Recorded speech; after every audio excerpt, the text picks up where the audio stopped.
April 18, 1943, 935 hours, 18 miles west of Bougainville Island. Admiral Isoroku Yamamoto sat in the passenger seat of a Mitsubishi G4M bomber, watching the Solomon Sea pass beneath him in patterns of jade and sapphire. The two bombers flew at 4,000 feet, escorted by 60 fighters, more than adequate for a routine inspection flight to the front. The morning was clear, the kind of crystalline Pacific dawn that made navigation simple and combat unlikely. Yamamoto had made this flight a dozen times. The route was secure. The schedule was precise. Japanese air superiority over these waters was absolute, had been absolute since December 1941. In the cockpit ahead, the pilots maintained their heading, relaxed and confident. Then from nowhere and from everywhere at once, the American fighters appeared. They came from altitude, dropping out of the sun with a speed that seemed to violate the physics of aerial combat. Twin boom silhouettes unmistakable and impossible. P-38 Lightnings, 400 miles from their base at Henderson Field, 400 miles beyond the combat radius of any fighter the Japanese believed the Americans possessed. The Zero escorts broke formation, clawing for altitude, but the Lightnings simply extended away, using speed the Zeros could not match. Then they turned, selected their targets with brutal efficiency, and fired. Yamamoto's bomber shuddered under the impact of cannon fire, the starboard engine erupting in flame. The aircraft fell away into the jungle canopy below, carrying with it the architect of Pearl Harbor and the illusion that distance itself was a defensive weapon. The Japanese had not expected to be hunted, not here, not this far from American bases. For 18 months, the Imperial Japanese Navy had controlled the mathematics of the Pacific theater. Their Mitsubishi A6 M0 possessed a combat radius of 1,200 miles, nearly double that of American carrier fighters. This meant Japanese pilots could escort bombers deep into Allied territory, could patrol vast expanses of ocean, could intercept American aircraft over their own airfields while remaining safe from retaliation. Japanese commanders planned operations with the confidence that their fighters could go where American fighters could not follow. Distance was armor. Geography was a wall. The Pacific Ocean itself was a defensive perimeter that no single-engine fighter could breach.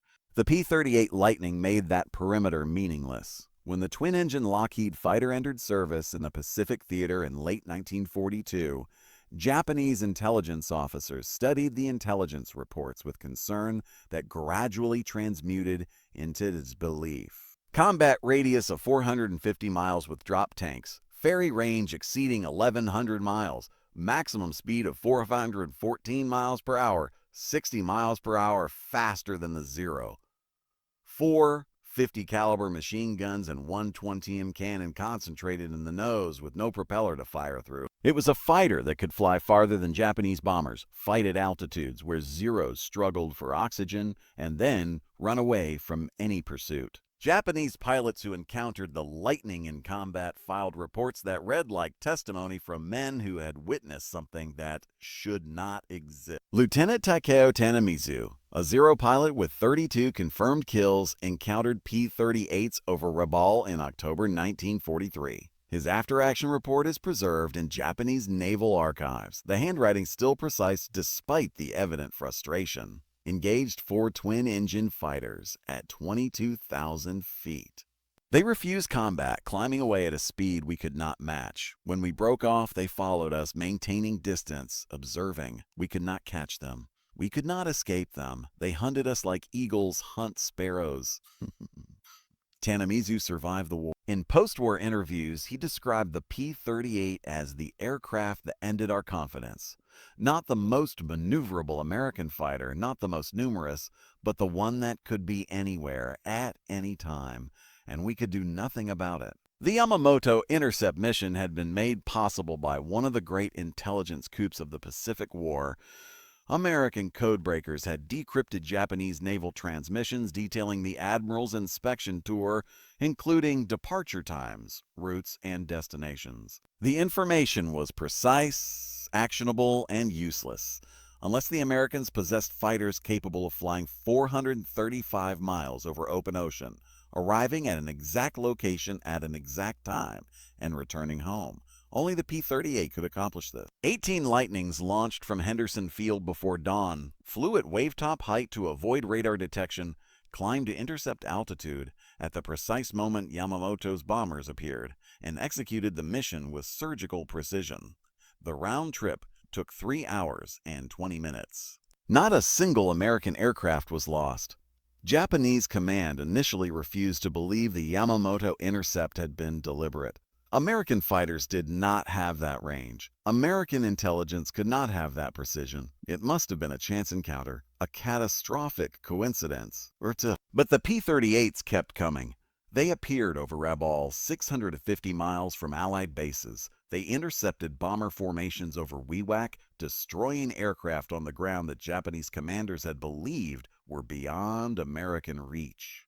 They flew dawn patrols over Bougainville, dusk patrols over New Britain, sweeps and escorts and intercepts across distances that made Japanese defensive planning obsolete. Bases that had been safe became death traps. Routes that had been secure became ambush zones. The vast Pacific Ocean, which had been Japan's greatest strategic asset, became a hunting ground where American fighters could appear anywhere, kill with impunity, and vanish back across distances Japanese fighters could not cross. The psychological erosion was methodical and irreversible. Japanese bomber crews began requesting larger fighter escorts, then requesting cancellation of missions when adequate escorts were unavailable. Fighter pilots who had flown with absolute confidence in 1942 began checking the sky obsessively in 1943, knowing that the twin-boomed silhouettes could appear at any moment from any direction. Maintenance crews worked through the night to keep Zeros airworthy, but no amount of maintenance could give a Zero the range or speed to challenge a Lightning on equal terms.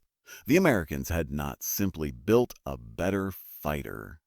They had built a fighter that made Japanese tactical doctrine, built on the assumption of superior range and endurance, strategically bankrupt. By mid-1944, Japanese pilots had developed a grim aphorism. If you see a twin-boom fighter run, if you cannot run, pray. So the P-38 had become a symbol of American industrial capacity, not just the ability to build advanced aircraft, but the ability to build them by the thousands and deploy them across an ocean so vast that Japanese planners had believed it constituted a natural fortress. Every Lightning that appeared over a Japanese airfield was a message written in aluminum and aviation fuel. Your ocean is not large enough. Your fighters are not fast enough. There is nowhere you can go that we cannot follow. Admiral Yamamoto fell into the jungle on a bright April morning, his aircraft burning, his vision of controlled expansion already dead, though his body had not yet acknowledged it. Above the crash site, the P-38s formed up and turned for home. Their fuel gauges dropping toward reserve, but their engines still strong. 400 miles of ocean lay between them and Henderson Field. They flew it without incident, without drama, because distance was no longer an obstacle. It was simply a measurement, and measurements could be overcome with engineering and fuel and the will to build machines that made impossibility routine. In the years after the war, when historians asked Japanese naval officers when they knew the Pacific was lost, many pointed to Midway or Guadalcanal. But the fighter pilots, the men who had flown the Zeros with such pride in 1942, often gave a different answer. They spoke of the first time they saw a P-38, impossibly far from any American base, moving with speed they could not match. They spoke of understanding, in that moment, that the Americans had solved a problem the Japanese had believed was unsolvable. Distance was supposed to protect them. Instead, American industry had built a fighter that turned the Pacific Ocean into a highway, and every mile of that highway led toward Tokyo.